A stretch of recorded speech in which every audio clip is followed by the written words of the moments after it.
Have you been shadow banned by the liberal media? Free market got you down? Do you get ratioed on every Twitter post because of your shit takes on literally everything? Then producer Dave and HK are probably watching your 3-hour dissertation on how a tomato cannot possibly be a fruit because gender and critical race theory can be cured with ivermectin. The Intellectual Dollar Tree, every Wednesday at 7 p.m. Pacific. Please leave it a 1-star review on iTunes. Check out the rest of our schedule at echoplexmedia.com. The internet is a big dumpster.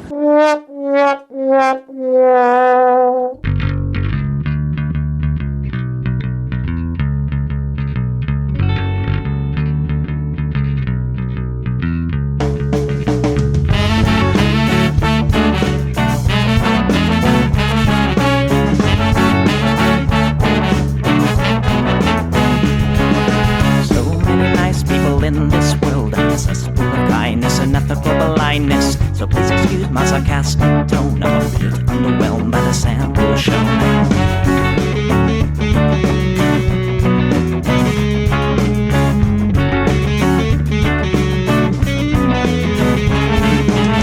Mr. Piss-Drunk fraternity guy, you got my asshole, bloodshot eyes. Get drunk and fight every night. Idolize Bradley, belittle women's rights. Homophobic, racist, and don't give a fucking hey. Do you think you can drive a bigger truck? So wear your baseball cap to decide to let everyone know that you're a nice guy. So cool, we're so impressed. Lots of chicks in a barrel chest. Cause you're a real man. Punch for punch, gonna piss in your face while you're passed out drunk. I'm a nice guy, you're a nice guy. He's a nice guy, but all of you are assholes. I'm a nice guy, you're a nice guy. She's a nice guy, but all of you are assholes. Nice guys rule the planets. Oh, I just can't understand it. Conquered divine by deception and lies. Social Darwinism and an overdose of pride. Fuck off, jerk off. I don't wanna hear it. Fuck off, jerk off. Read into the lyrics, cause everybody gets their just desserts. As long as you remember that nice guys finish first.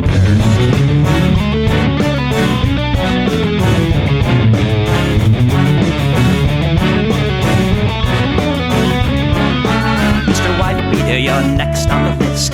Such a nice guy who speaks through his fists. Prick with a penchant for messing with heads. A broken nose for dinner and breakfast in bed. Alcoholic, paranoid, and suicidal too. But you're probably ill her before she gets away from you. Screws in a pool, letting cry. All your friends see that you're a nice guy. Have a drink, this one's on me. Look, you're doing fine, losing to your disease. Comatose, I'll pack your bags. Bury you like cats ready to gag. I'm a nice guy, you're a nice guy. We're all nice guys, but all of you are assholes. He's a nice guy, she's a nice guy. Hey, Tom Bone's a nice guy. All of you are assholes. Nice guys rule the planet. The public lamented. Put a body by deception and lies. Social Darwinism and an overdose of pride. Fuck off, jerk off. I don't wanna hear it. Fuck off, jerk off. Read into the lyrics. So let the flunkies build quench your thirst. As long as you remember that nice guys finish first.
All right, everybody, welcome to the Plex. We do this show live, usually at 7 p.m. on Sundays. I had some stuff come up today and wasn't able to get the show prep done in time. So we started at 9, which is a normal starting time around here for most of our other shows. You can check out echoplexmedia.com to find more information about all of the things we're doing. Check out our other shows, especially How the Tech Are You? Because that one's not live, so maybe our live viewers aren't even really aware of it. Anyway, I'm producer Dave. You can find me on Grindr, and this is what the people want. I don't hate the cops. There's a person inside when the truncheon stops. Oh, don't hate the cops. Oh, when the raiders come, who will protect the shops? Don't hate the cops. They're a sensitive bunch if you don't stop throwing your rocks. Snap, crackle, pop is the sound of a taser. Your body drops. Don't hate the cops. Oh, don't hate the cops. Don't hate the cops. Oh, don't hate the cops. Like your local police, 'cause they don't do nothing wrong. Like your local police got rid of the corruption and the racism is gone. They've been keeping the peace, keeping homeless folks out of the parks and malls. Got a cure for your social disease. Follow the law, don't hate the cops. Follow the law, don't hate the cops. Follow the law, don't hate the cops. Follow the law, don't hate the cops. Follow the law, don't hate the cops. Put your hands above your head and show you're not afraid. I'm the fearless judge that your skin color's gonna get. And if you die before the sun comes up, the paperwork will take forever. Well, it might have worked out a little bit better.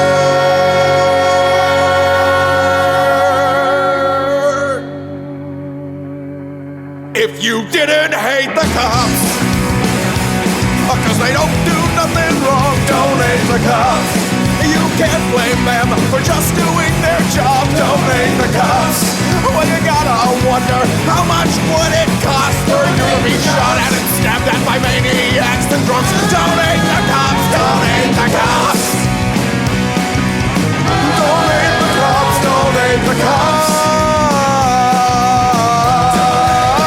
Don't hate the cops. Don't hate the cops, don't hate the cops. Don't hate the cops, don't hate the cops.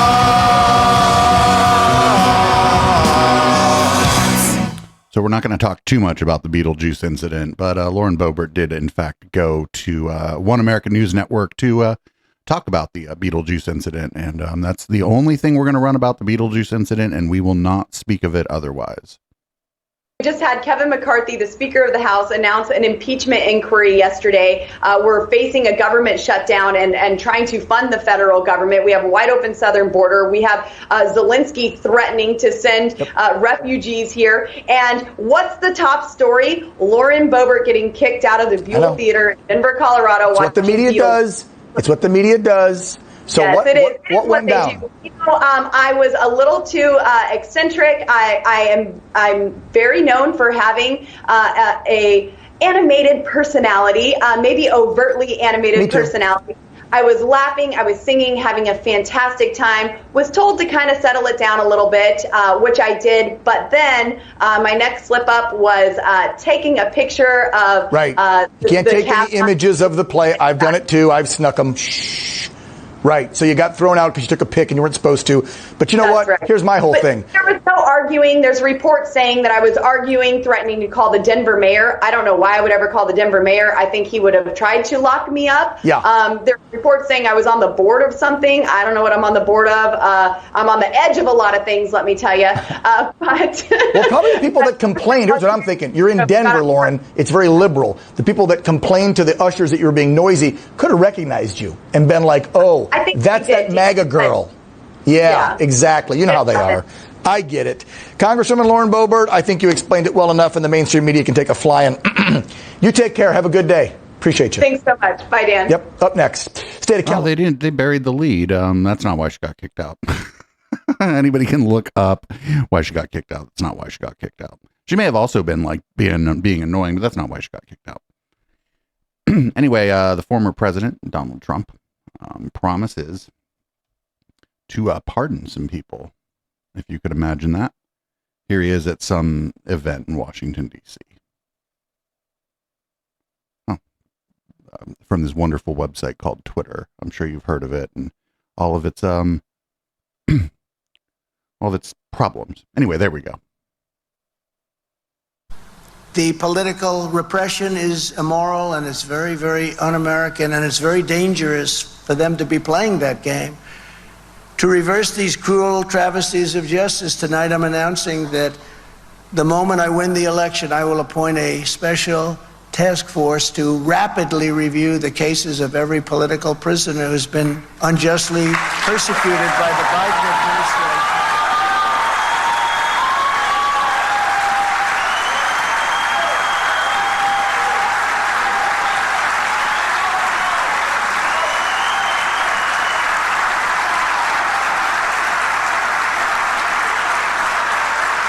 Thank you. Well, you know what's going on better than anybody, so that I can study the situation very quickly and sign their pardons or commutations on day one. I want to sign them on day one. I want to see what's going on. It's a horrible thing that's happening.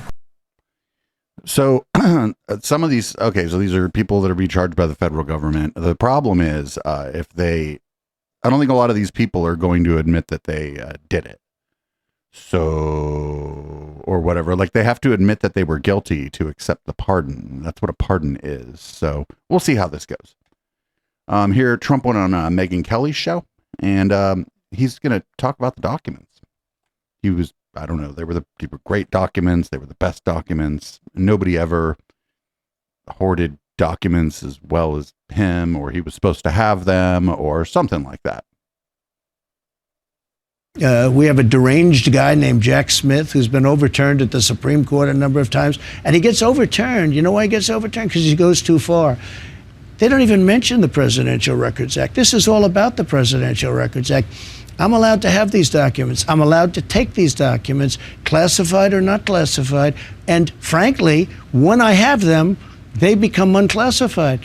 People think you have to go through a ritual. You don't. At least in my opinion, you don't. At least in my opinion, you don't have to go through the declassification process. It's just like I just took them, therefore they're unclassified. Easy peasy. We'll see how that plays out for him. I'm not hopeful on the documents one. The one that I think he's going to get nailed in is the Georgia one, I think. But that's just my opinion, and we'll see how it goes. Anyway, here's more of that interview with Megyn Kelly. But the question is simply, your lawyers signed a certification saying they had turned over everything that was responsive. Then when the FBI raided Mar-a-Lago, they found documents that were responsive that had not been produced, marked classified. I don't know what the timing is. Again, I'd have to check the time. That's it. I don't know. I just don't know the timing. All I know is I'm allowed to have those documents. But once you get a subpoena, you have to turn them over. I know this. I don't even know that because I have the right to have those documents. So I don't really know that. These are Democrat fascists. I don't know that. Wait, I know that. I don't know what I know. Heck, I don't know that. They're fascists. Dude, you should have just given the documents back, like when they asked for them. Like a ton of presidents have accidentally, or maybe on purpose, taken documents with them they weren't supposed to take. And then somebody says, "Oh, you're not supposed to have those," and they go, "Oh shit," and just give them back. I don't know why this guy couldn't do that. Anyway, here he is again at another speech in Washington, D.C. He's going to protect you from all kinds of people as well as some demonic forces. A little bit of Thursday night action on the Sunday docket here. But I wanted to and had to stand up to the communists, the Marxists, the atheists, and the evil and demonic forces that want to destroy our country. They're destroying our country. I took their fire and I did it gladly. I'm protecting the people in this room. I'm protecting the people of this nation. And I have to tell you, it's not easy, but it's something that's such an honor to be doing. It's no wonder. Thank you. Protecting you from demonic forces. I don't even think he's like religious, right? I think he might be an atheist, but That's weird. That's kind of a weird callback too, because people aren't really mad at like atheists or secular humanists anymore. I thought they'd kind of moved on, but maybe not. Maybe not. Anyway, here's this is a panel on MSNBC keenly stating the obvious, as they often do over there on MSNBC. Charlie, I want to turn to Trump's verbal abuse and bizarre filings against Judge Chutkan. We covered them at the end of the broadcast yesterday. He's essentially arguing that her role in sentencing January 6 insurrectionists disqualifies her from giving him a fair trial. This seems to sync up with what Dave's talking about, that even he knows this is the trial, this is the case that represents the most lethal legal threat to him.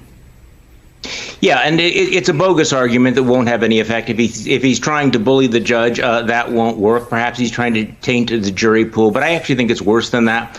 I think what you're seeing is a full court press by Donald Trump and his allies and his imitators to delegitimize the criminal justice system. I mean, think about the way that he has set out to delegitimize every other institution that will challenge him. The way that he's successfully delegitimized much of the mainstream media in the eyes of his supporters. And now there's a kind of a full court press at both the state and the national level to delegitimize the jury system, the grand jury system, the prosecutors, the judges, to the point where he's hoping that the majority of Americans, or a plurality of Americans, I don't think a majority, but a plurality of Americans will look at this and say, who cares what the courts say? Who cares whether he's been convicted of anything? Somebody eating chips on this clip with their mic on? We don't trust juries. We don't trust the courts. We don't trust the entire criminal justice system. We no longer believe in the independent judiciary.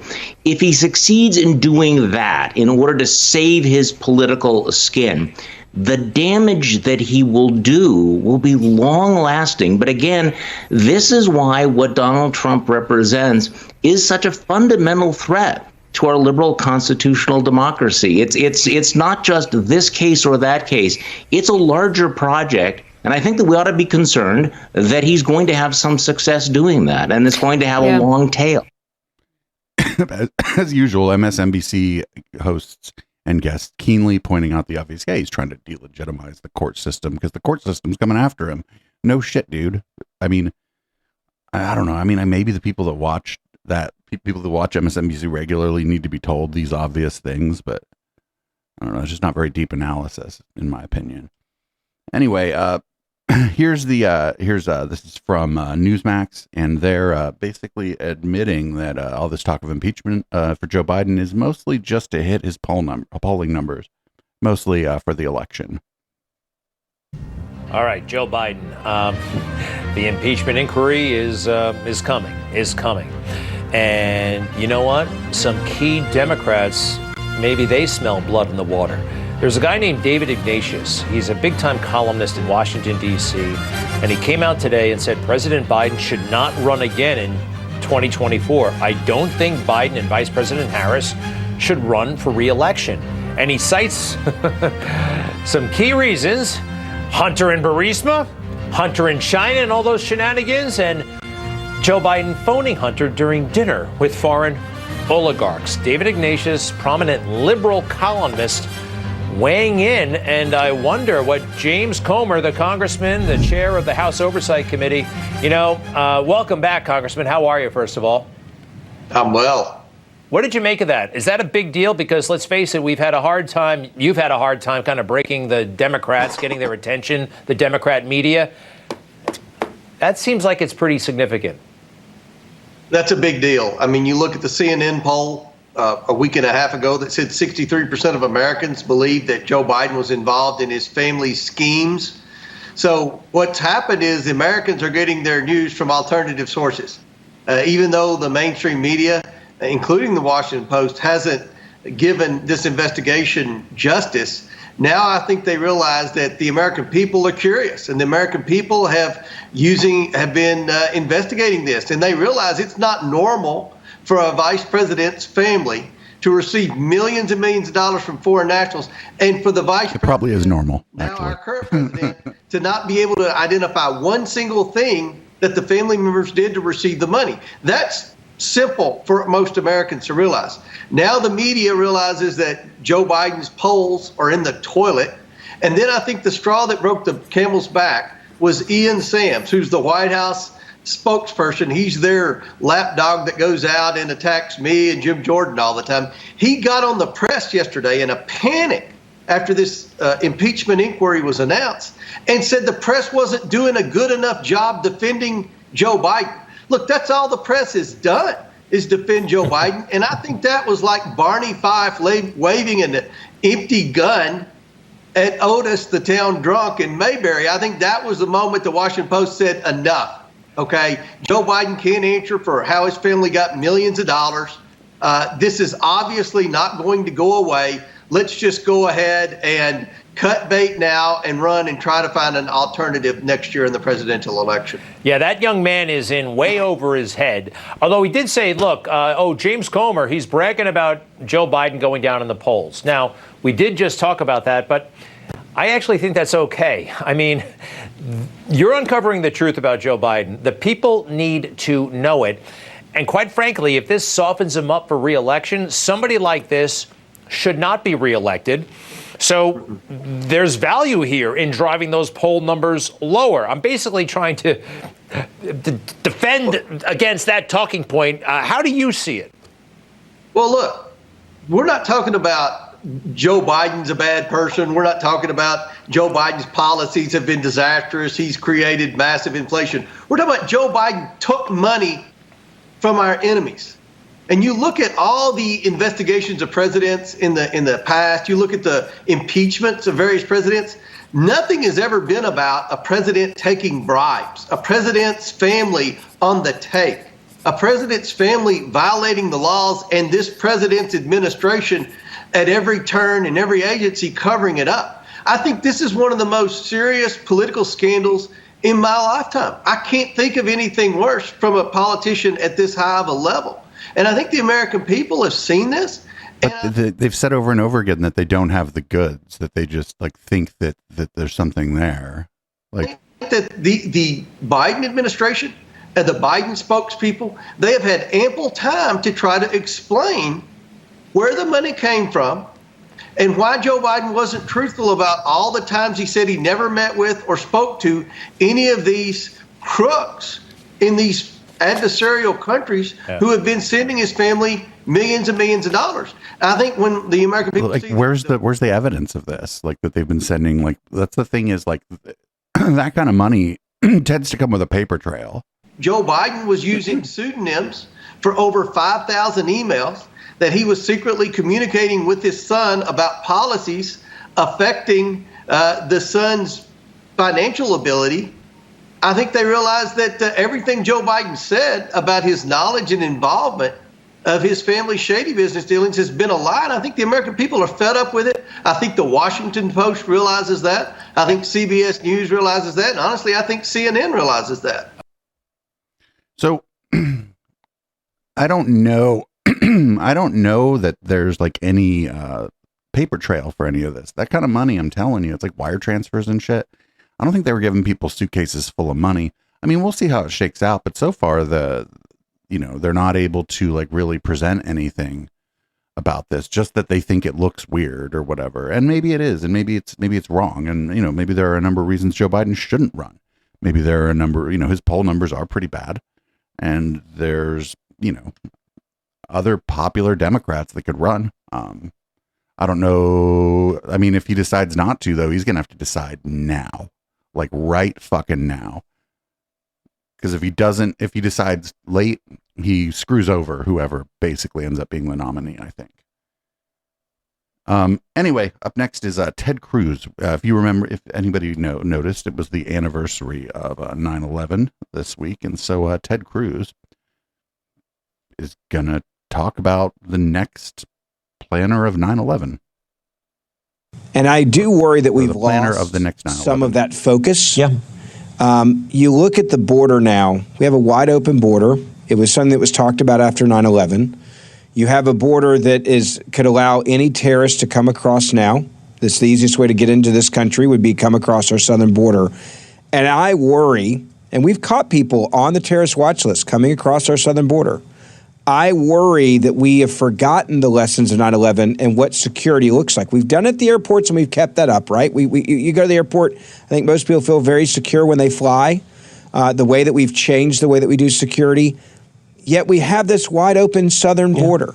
Well, listen, listeners of Verdict, I think, played a real role recently responding to the Biden administration's attempt to take the death penalty off the table for Khalid Sheikh Mohammed and the mastermind planners of 9/11. And we devoted an entire podcast to exposing that. And I think many people spoke out and were outraged. And at least right now it appears the Biden administration is backing away from that. And so that was something significant that viewer listeners, that Verdict listeners and viewers, a difference that collectively we made. When it comes to the southern border, you're right. I don't know if your podcast did that, friendo. I don't even know if what you're saying is necessarily true. We have a vulnerability on our southern border every month. People are coming across who are on the terror watch list. The numbers dwarf the number of known terrorists who would come in prior to Joe Biden. Joe Biden's open borders are many things. They're an invitation for people to die and for cartels to brutalize children and to sexually assault women. And they're an invitation to flood this country with narcotics and fentanyl that's murdering over 100,000 people. And they're an invitation for Mexican drug lords to become multi-billionaires globally. But it's also an invitation to terrorists. If you're the next planner of 9/11, it's obvious where you go. Yeah. You go to Mexico and you come right across, and Joe Biden and the idiots in his administration will fly you to wherever you want to go in this country, and you can carry out your terror attack. And sadly, every day that we have an open border under Joe Biden and the Democrats, the odds of another major attack in this country, major terror attack, go up systematically. They are exposing us. They are exposing vulnerabilities, whether it is someone trying to hijack an airplane or whether it is a suicide bomber in a mall or an amusement park or a concert or what have you. We are vulnerable to global terrorism because this administration has thrown open the border and will not protect us. So someone in the chat said not much has substantially changed about what's going on at the border since Joe Biden took office. And I don't know how many people on the terrorist watch list are crossing. You just said there are. So who knows? I certainly hope that there is no violence of this kind. But we need to, America needs to think about this.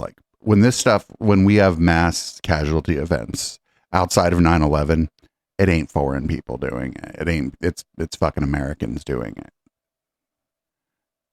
We're killing ourselves, actually. So maybe we need to think about that a little bit more and maybe not be so concerned about the scary people from other countries. Here's Greg Gutfeld. I believe this is from the 5. Yes, it's from the 5, and he's just gonna fucking just word salad in his what appears to be a prepared statement about 9/11. I blame, our government, our education, our media for erasing our unified love for those who gave their lives saving others. Unity since then has been replaced by division. Remember Shanksville? It's no George Floyd. But we will never know how many black, white, Asian, or brown lives they saved. They gave their lives so others would live. We should be teaching that in class instead of gender dysphoria, but it's not as edgy or as cool. Why we have time for both. Floyd on 9/11? I'll make it simple. We've changed. The circumstances of Floyd's death was used to vilify every law enforcement officer in America. It's as if a total of 72 law enforcement officers didn't die on that day on 9/11, right? Wait, what? Or any other day. How many died? That just was erased. And it's funny when you remember that ISIS was an idea. They were the JV, even though they were beheading Americans and slaughtered thousands. And then Trump came along and he beheads the beheaders. And now we're going to jail him. We've replaced ISIS with Trump. An unruly protest at the Capitol is now viewed by people in the media as worse than 9/11. Is anybody saying that it was worse than 9/11? Can you find? I mean, it would be very hard to find examples of people saying that the events of January 6th were worse than 9/11. Fox, today is 9/11 on CNN and MSNBC. It's Monday because it's not January 6th. So we have Trump and the military to thank for not having to think about ISIS anymore, which then allows us the freedom to think about jailing Trump and turning the military into an equity cult. Success brings the downfall of this country. Like, what the shit is this guy talking about? That was it wasn't like off the cuff either. That was like a prepared statement, and it was just kind of all over the place. It wasn't very, it was just very all over the place. He wanted to make sure he played the hits, I suppose. Here we go on 9/11. This is Ron DeSantis in New York City, and he got a New York City welcome. Definitely got, it's probably about what you'd expect.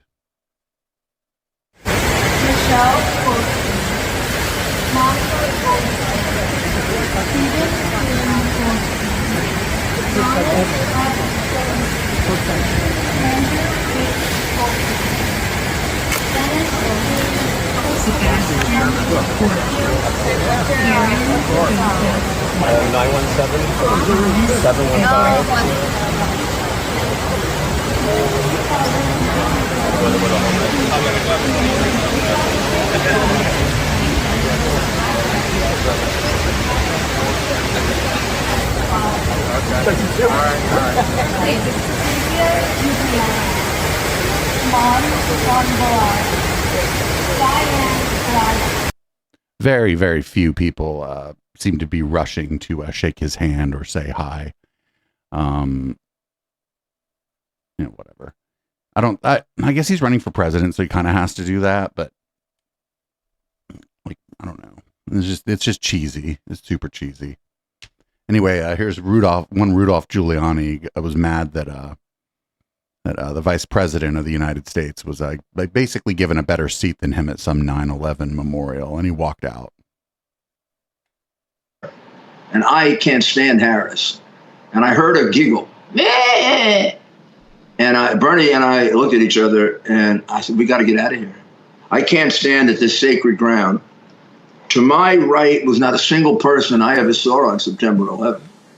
Bloomberg showed up, a couple of days later when it was safe, and became mayor on the back of it and on my back. These traitors are doing nothing about it. And they're standing there, and 2 minutes before that, they were laughing their heads off, including Cackler. I could hear Cackler. I was down here. Everybody after me participated in 9/11. They were put at the end. Bernie Kerik, Tom Von Essen. Bernie and I almost lost our lives. We never made much of that because we're not that kind of people. But he never made a big deal about 9/11. I almost died there. Remember when he ran for office? Somebody said that his whole campaign was like noun, verb, adjective, 9/11. He thought I was dead. He has a document to that effect. He thought Bernie was dead. We scraped our way out with a lot of brave people. I don't know. Do you think he almost died on 9/11? I don't think he almost died on 9/11. I think he's lying, but who knows? Up next, we have House of Representatives Nancy Mace says she supports the impeachment inquiry, but doesn't really think there's any evidence. This is 10 minutes. We probably won't watch the whole thing. You support launching an impeachment inquiry into President Biden? Well, I mean, it's hard to say at this point. I think there's a difference between an impeachment vote and an inquiry. The inquiry would give us another tool in the toolbox specifically to look at Joe Biden's bank records. Everyone's screaming about the evidence. Where's the evidence? The bank records hold all of the evidence. And if the American people, Caitlin, if you could see the suspicious activity reports that I have seen on the Biden family, you would probably support an impeachment inquiry just as a tool to get more information on specifically the bank information, bank records of Joe Biden and his family members. That's an important tool in our toolbox. So does that mean you do support an I'll impeachment support inquiry? an impeachment inquiry. Impeachment vote is totally separate, but an inquiry I would support at this juncture. And why would you support that? Because you're on one of the committees that is investigating this. There's 3 committees investigating all of this, and there's a special counsel that is investigating Hunter Biden, has been investigating him for 5 years now. So why does there need to be an impeachment inquiry if there's already several ongoing investigations? Yeah, great question. My understanding is it will give us access to Joe Biden's bank records. And if we can connect the dots and show the American people where the bribery allegations stand, where the money laundering stands, showing through vis-a-vis the bank records, that is a way to do that. If you could see what I have seen, and we can't share the SARS reports because they're confidential and that would be against the law, so we have to prove it via other means, via the bank records, for example. If that gets us Joe Biden's bank records, then I'm going to support it, because everyone should know what actually happened, what kind of businesses were involved, how Joe Biden was involved, the kind of money that was involved in these schemes is astounding. You would be shocked. You would blush, Caitlin, if you'd seen what I had seen. You've said this before, and we spoke with you after you went to the Treasury Department and looked at those reports. But I mean, you, as a member of Congress, do have access to those reports. You went and saw them yourself. So I think a lot of people ask, you've been home for 6 weeks. There's been no new evidence that's been uncovered or brought forward. So what is the basis now for having? Well, there are more people to subpoena, whether that's Hunter Biden, whether that's the bookkeeper, whether that's getting Shokin in to testify. There are a lot of witnesses out there that saw things that were part of meetings that Joe Biden was a part of, that were part of the transactions, that were potentially part of the bribery scheme. I mean, all that evidence the American people should be able to have and see. But right, and that's what the investigation is for. I mean, she's not wrong in a way, but like if they've got the goods, then they can just tell people what the goods are, right? They don't have to be like, oh well, it's secret. Well, what? Evidence of a crime is secret? That's weird. That's why this seems like nothing. It seems like they're not going to really find anything. And that doesn't mean that he's not dirty or whatever. They're all dirty. It's just that, it's the high crimes and misdemeanors or whatever is the standard. And if he didn't break any laws, he didn't break any laws. I mean, they can still impeach him, but they're not going to get the votes in the Senate for it. They might not even get the votes in the House for it. Anyway, we covered on public comment, the show after Down Ballot, we covered this Oklahoma Board of Education chair, Ryan Waters. And he spoke at some right-wing event, and he was talking about Joe Biden and all the things Joe Biden wants to do. I have 2 clips of this. And as always, shout out to Right Wing Watch. Probably could not do this show. Folks, let me tell you, what you're seeing today is exactly what President Biden wants for our country. You guys see that we got a drag queen running a school over there in Oklahoma City? Folks, that ain't going to happen here in Oklahoma. Let me tell you that right now.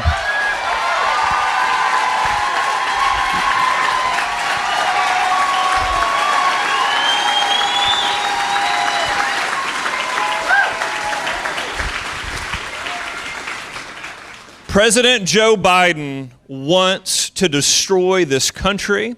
He wants to destroy our schools. He wants to destroy your family. And he wants to destroy our Christian faith. Let's be really clear. That is his end goal. But let me tell you, not here in Oklahoma. It is absolutely not going to happen.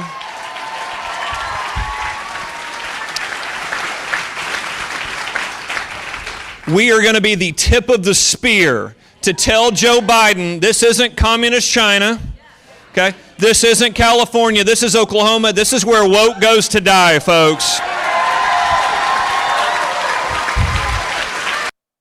Well, unfortunately, I guess Joe Biden had big hopes on taking Oklahoma, but not going to be able to.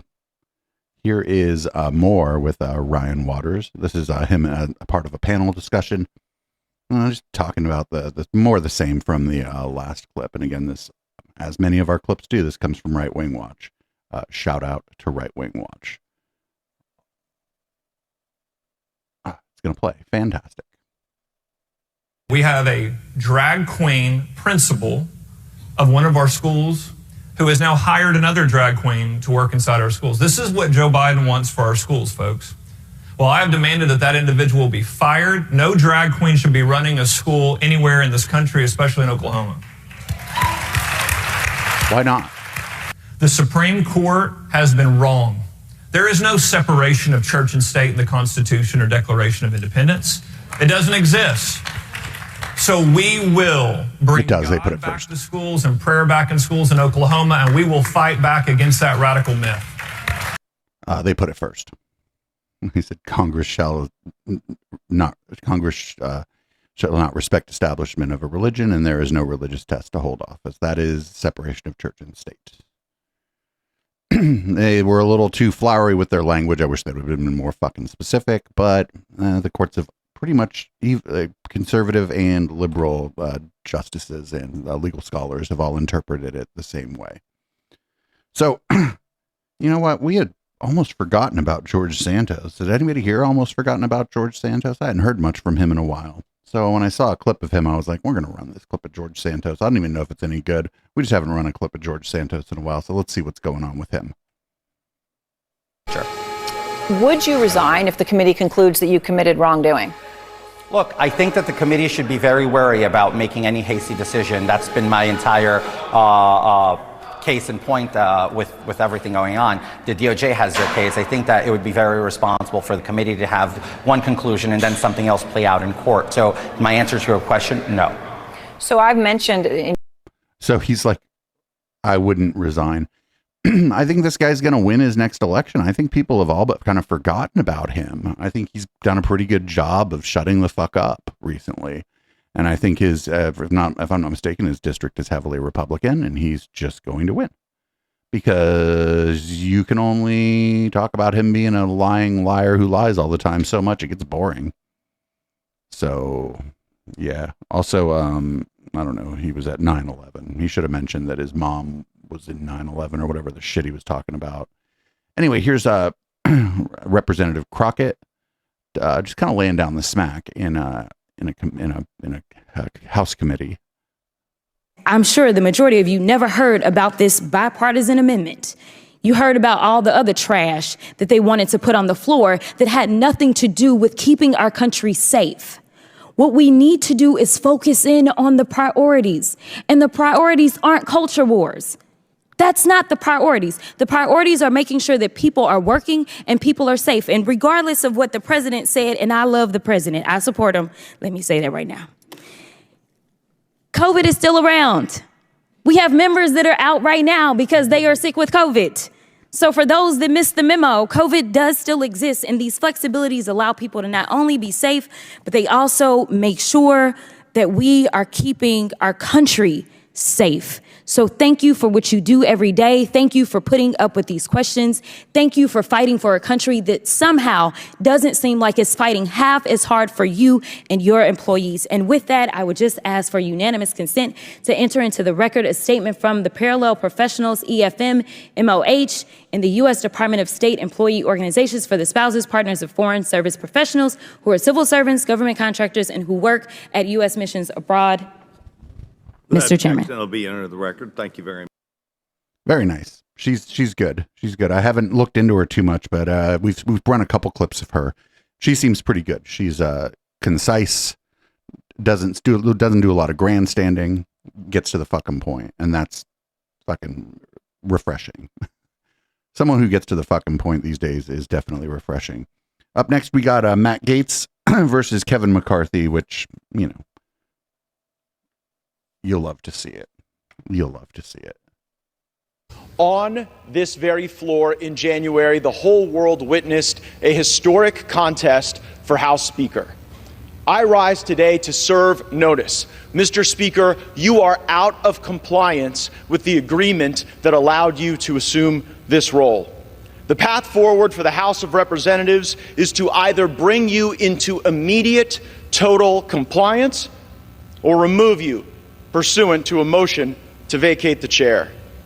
We have had no vote on term limits or on balanced budgets as the agreement demanded and required. There's been no full release of the January 6 tapes as you promised. There has been insufficient accountability for the Biden crime family, and instead of cutting spending to raise the debt limit, you relied on budgetary gimmicks and rescissions so that you ultimately ended up serving as the valet to underwrite Biden's debt and advance his spending agenda. Mr. Speaker, you boasted in January that we would use the power of the subpoena and the power of the purse. But here we are, 8 months later, and we haven't even sent the first subpoena to Hunter Biden. That's how you know that the rushed and somewhat rattled performance you just saw from the Speaker isn't real. At this point, during Democrat control over the House of Representatives, they had already brought in Don Jr. 3 times. And we haven't even sent the first subpoena to Hunter Biden. Power of the subpoena and power of the purse. Only thing the 118th Congress is known for at this point is electing Kevin McCarthy Speaker and underwriting Biden's debt. And unfortunately, there's only one of those things we can remediate at this time. Power of the purse.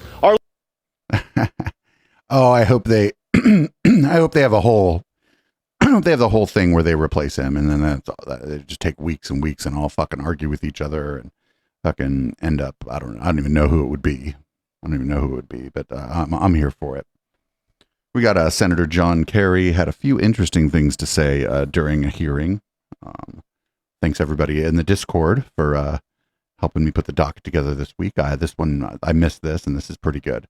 This is about free speech and book bans. There's 2 clips here.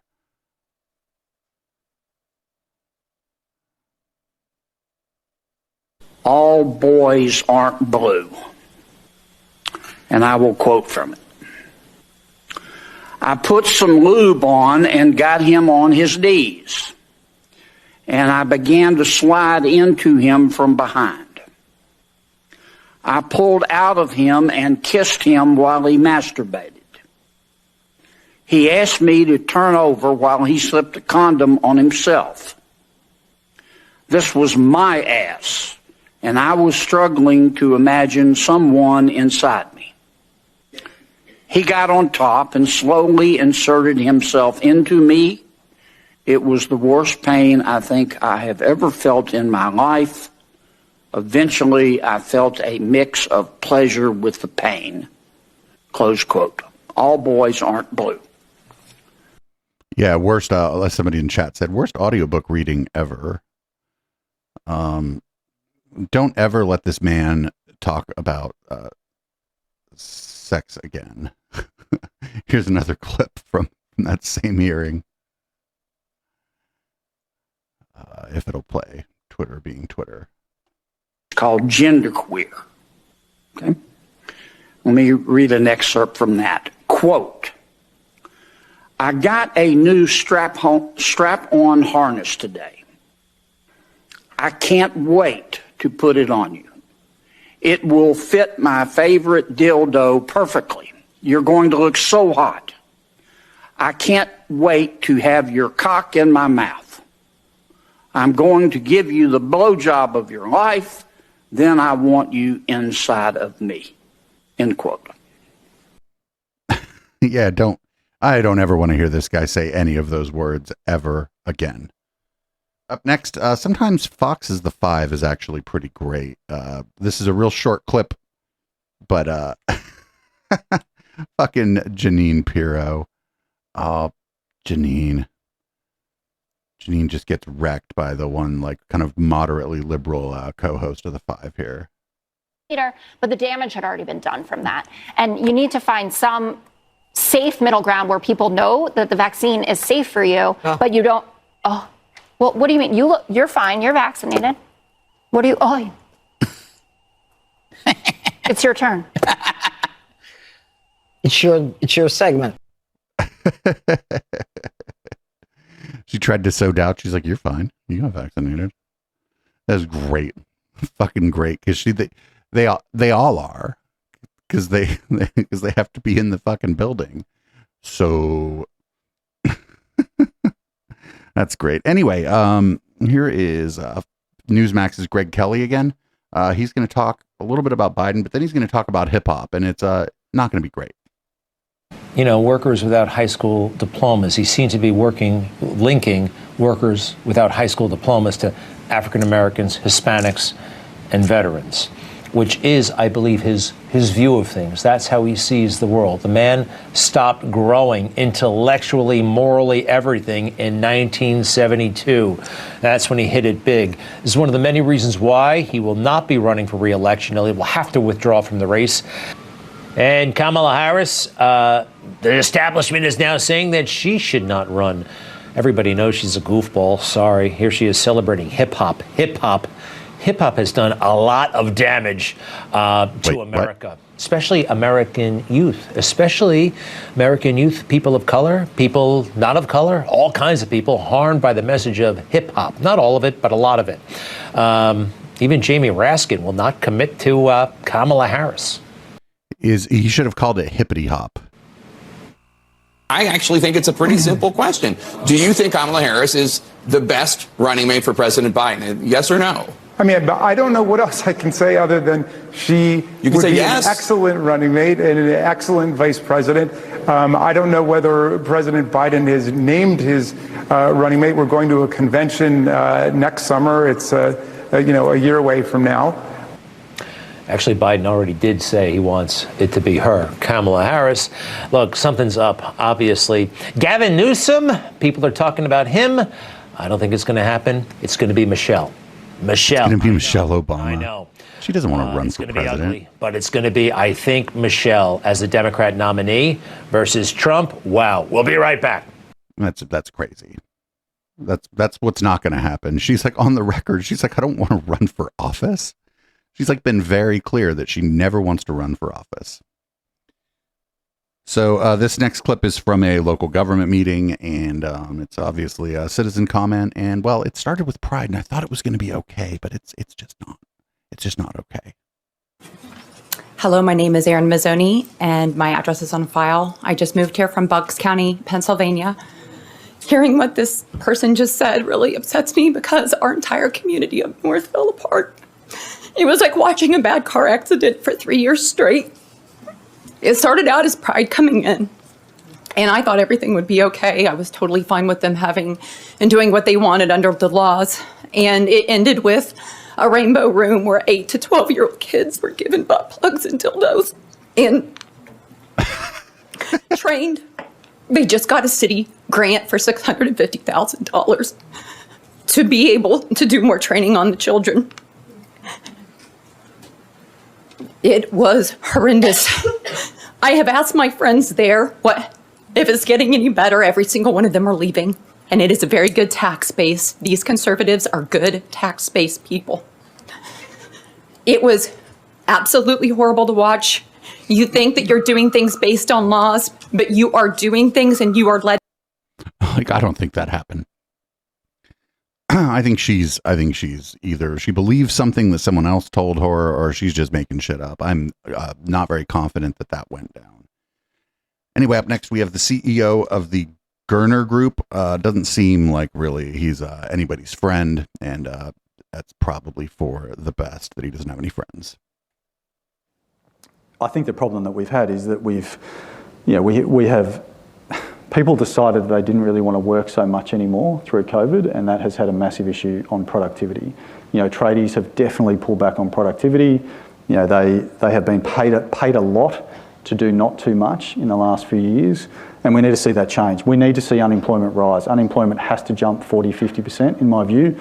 We need to see pain in the economy. We need to remind people that they work for the employer, not the other way around. I mean, there's been a systematic change where employees feel the employer is extremely lucky to have them, as opposed to the other way around. So it's a dynamic that has to change. We've got to kill that attitude, and that has to come through hurting the economy, which is what the whole global, the world is trying to do. The governments around the world are trying to increase unemployment to get that to some sort of normality. And we're seeing it. I think every employer now is seeing it. I mean, there is definitely massive layoffs going off. People might not be talking about it, but people are definitely laying people off, and we're starting to see less arrogance in the employment market, and that has to continue because that will cascade across the cost balance.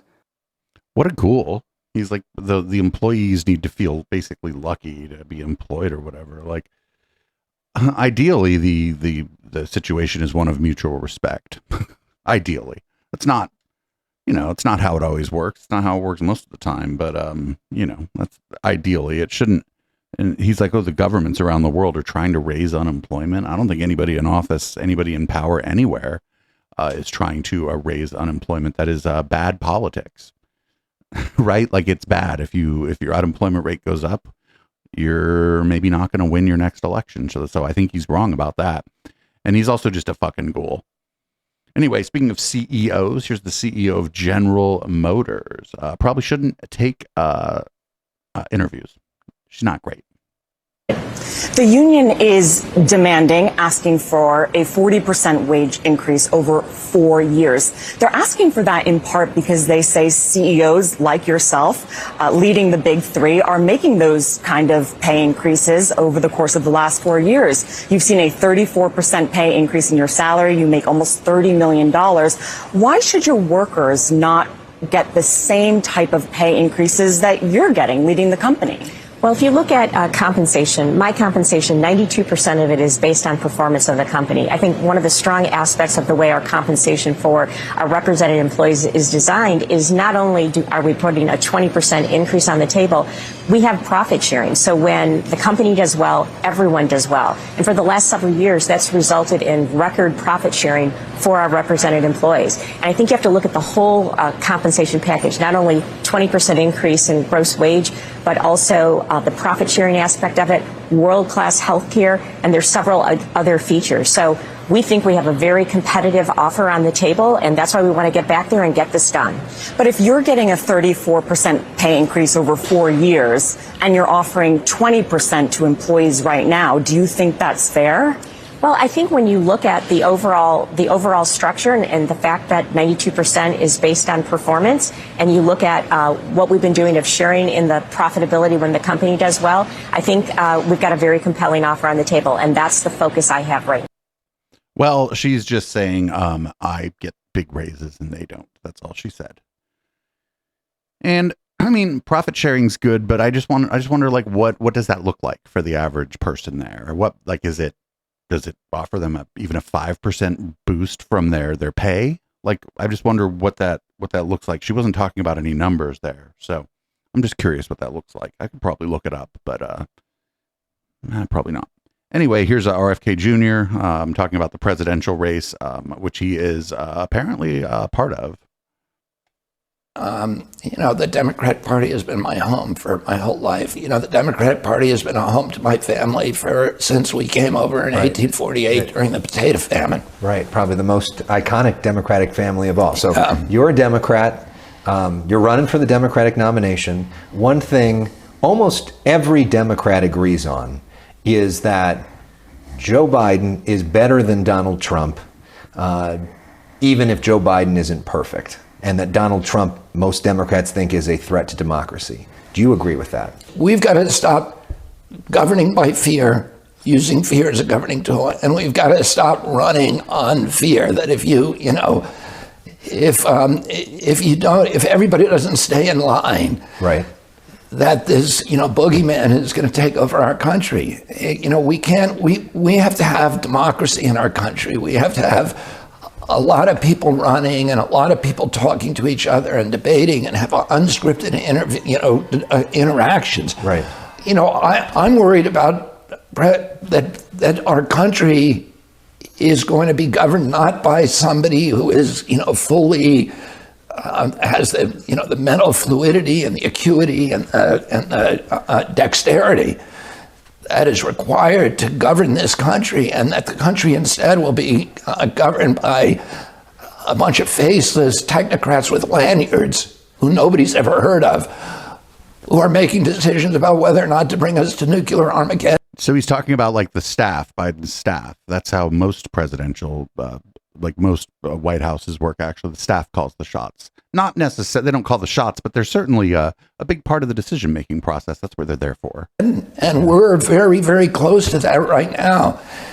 And I want, a president up there who can make those decisions and who's going to understand everything, the entire landscape. And I think President Biden needs to show us all that he has that capacity. There are so many doubts. So many Americans have doubts about that. And I think 70% have questions about his mental acuity. And, I'm not going to make a judgment one way or the other, but what I would say is he needs to come out of the White House and answer that question. He needs to have town halls and unscripted interactions. And you shouldn't be able to run for president.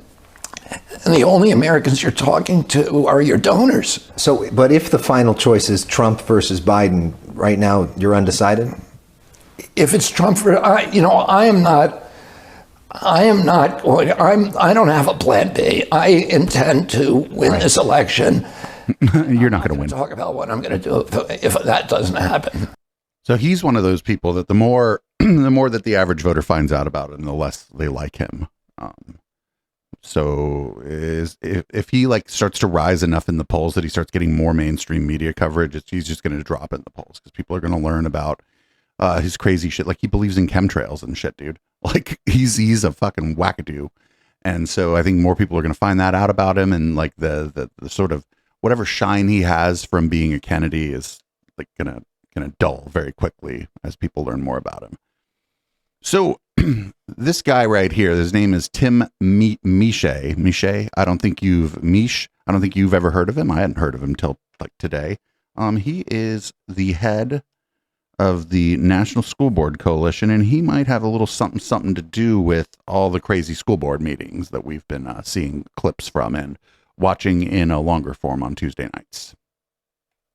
I'm Ted Misha, chairman of the National School Board Coalition. We are getting conservative Christian candidates elected nationwide, every school district. What's happening in the schools? How many of you heard of the RFID chips that are in student IDs now? Okay, it looks like maybe 1% of you. Most of the school districts have chips inside the student IDs that track their locations. They say it's because they want to make sure they're safe. Where in schools is it not safe? They track them outside the schools. The devices they use to read those chips can be bought by anyone, including child predators. If your child has a student ID they're carrying with them outside... What the shit is this guy talking about? This is bullshit. ...the school, the predators can track your child as well. What else is happening in the schools? I know of at least 2 school districts in Colorado where they're teaching kids in chemistry class how to make methamphetamines and other deadly drugs in the classroom. That's amazing. They're teaching the kids how to make meth in chemistry class. They're teaching our kids how to kill themselves in the schools. There are at least 2 school districts in Colorado and many across the nation where the Satanic Temple is teaching kids in the classroom. Tell me that is not after school programs, not in the classroom. These are after school programs. Not evil. That's crazy. So the Satanic Temple does have programs in schools because you let the kids have a Christian club. You have to let the kids have a Satan club. But they're not doing like instruction. It's after school programs. And they're probably wholesome as shit, right? I have bad news for everybody. Kevin Sorbo wrote a children's book. And we're going to hear about this on the Real America Show.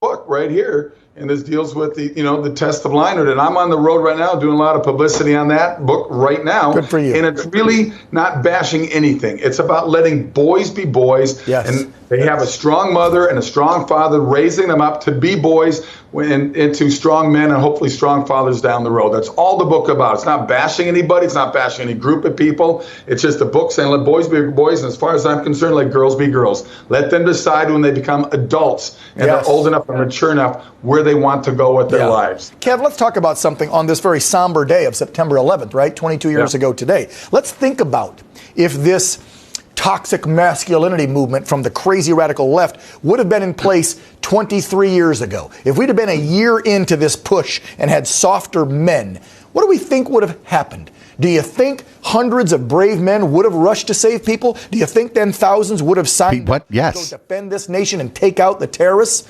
Well, that's a different. If you're creating this whole thing of men act more like women and be softer and be more this and that and stop being so masculine, you need brave, tough men to keep this country safe. If we had this going back 70, 80 years, we would have never won World War II. We would have lost World War II if the feminists were in charge. Get the fuck out of here. What a crazy thing. I'm glad he didn't really spend a lot of time on his book, though, because I hope this guy's book is a failure. Up next, we got Josh Feuerstein. We haven't played clips of him in a long time. I thought maybe he had gone away, but apparently not. Been hanging out with maybe with George Santos and just laying low a little bit. Here he is playing the hits, talking about masks and vaccines. Listen to me. I understand, and let me speak now to the cameras around the world, to every pastor that's watching this broadcast, to every Christian that has cowered in your home. I realize that for this last year that maybe you've been fed fear and fear and fear, but the Bible says that God has not given us the spirit of fear, but of power and of love and a sound mind. You have a sound mind. You don't have to wear the mask. You got Jesus. You don't need the vaccine. You got Jesus. You could have both. Plenty of people believe in Jesus and wore masks at the store and took the vaccine, actually. This is not an either or scenario. What a weirdo. Speaking of religious kind of kooks, we got Greg Locke. Apparently, he's mad at demon owls. I don't know why he's mad at demon owls, but he's mad at demon owls. This ought to be interesting. We haven't played a Greg Locke clip in a while either. This guy's fucking off his fucking rocker. You know what's interesting? That the Illuminati's main symbol is an owl, a creature of the night.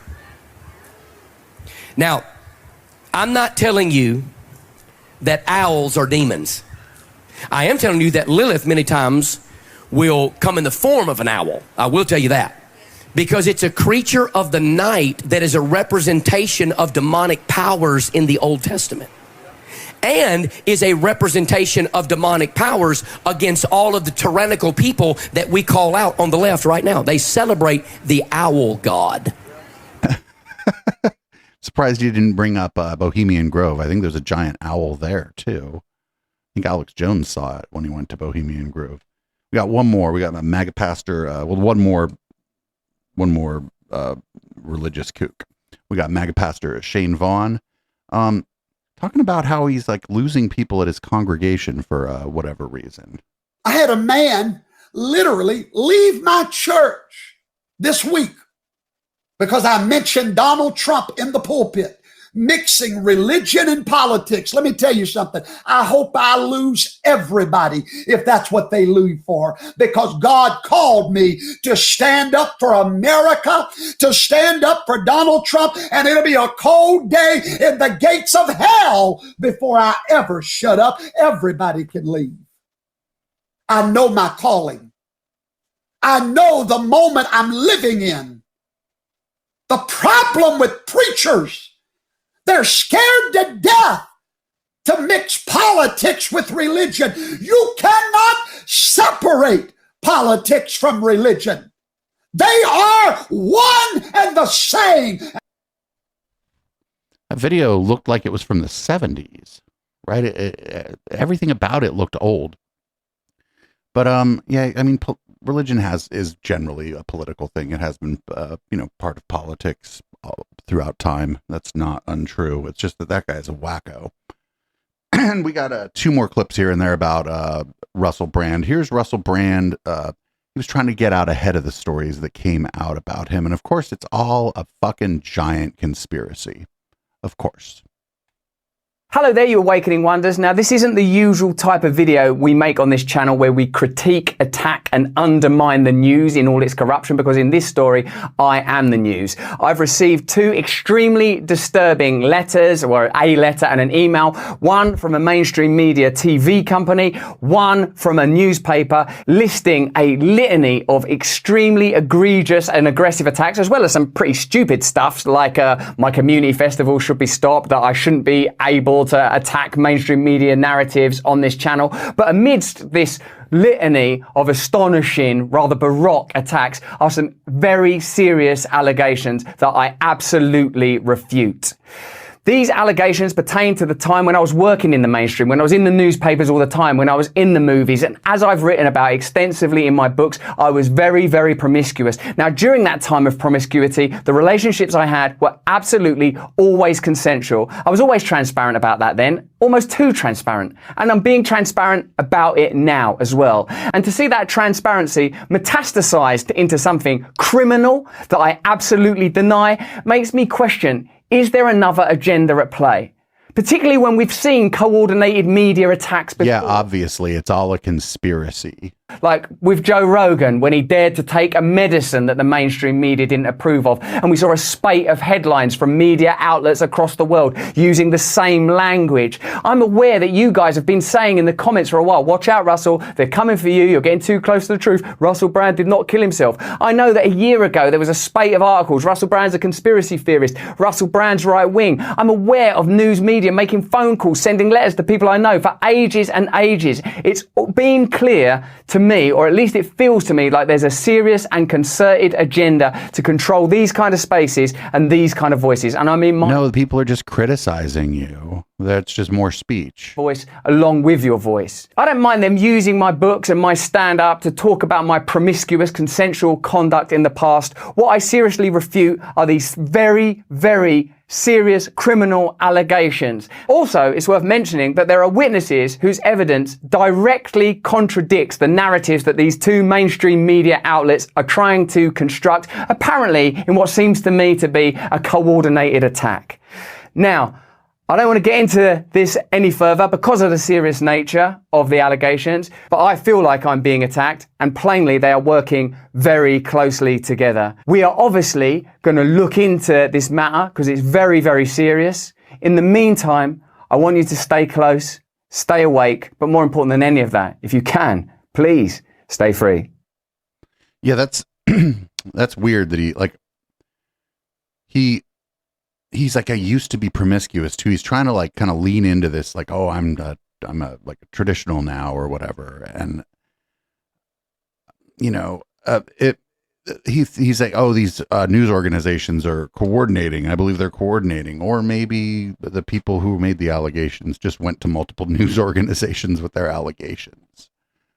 You know, you don't have to be coordinating to come across the same information as somebody else. And our last clip here is Alex Jones being like, "Oh, I'm going to defend Russell Brand because that's real good for Russell Brand's brand to be defended by Alex Jones, I'm sure." Hey, I know Russell Brand personally. I knew him back when he was married to Katy Perry. He's come on the show a few times. We've hung out some in Austin. I've never seen women throw themselves at anybody like with him. And I mean, I've seen the old footage of Elvis with women pulling their panties off, throwing at him. It's like that, okay? At restaurants, at one of his events I went to, it was literally women jumping at us, okay? And he's a big guy in person. No one ever accused him for the last 15 years of assault. They say he's a big sweetheart. And now because he comes... Not true. There was something in 2015 that came out. Pharma, he comes out against the globalist, he comes out against the New World Order. Suddenly the allegations are happening to him. Yeah, he comes out against the globalists, the New World Order, and suddenly the allegations are coming after him, except that there was an article in 2015. There were probably other articles that I couldn't find, but this is not true. This didn't just all of a sudden happen. So, sorry, everybody, there's no post game tonight. Some stuff came up today, and I have some things that I have to do early tomorrow, so I got to kind of tone it. I got to kind of shut it down this evening. I almost didn't do the show tonight, but I was like, I got to do the show. Got to put out a podcast. So I'm off on Tuesday going to that open mic that my friend Melody Renee does. We might even get Patty K out there this time. So I'll make sure to raid someone cool, send you somewhere good, and things will be back to, well, as normal as they possibly can be around here on Wednesday when I return. I'll see you guys then.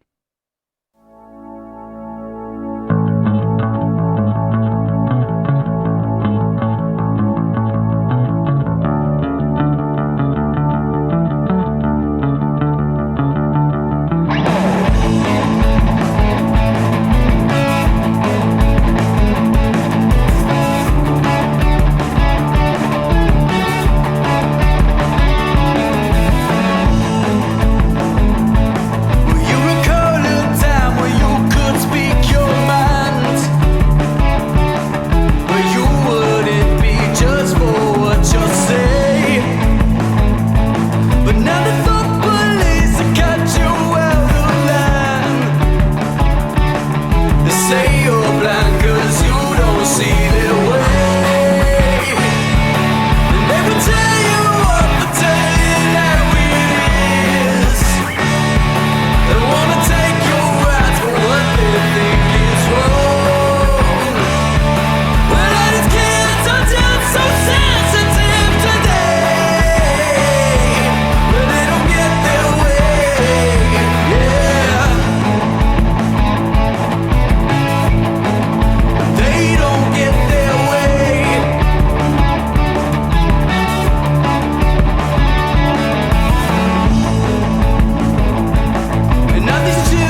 Can't get enough Echoplex and want to keep the conversation going with the hosts and community when we're not live? Then join our Discord server at discord.me/Echoplex. We have text channels, voice channels, meme repositories, and a whole section of screenshots that we don't even remember where they came from. Come join the Now Space on Discord at discord.me/Echoplex.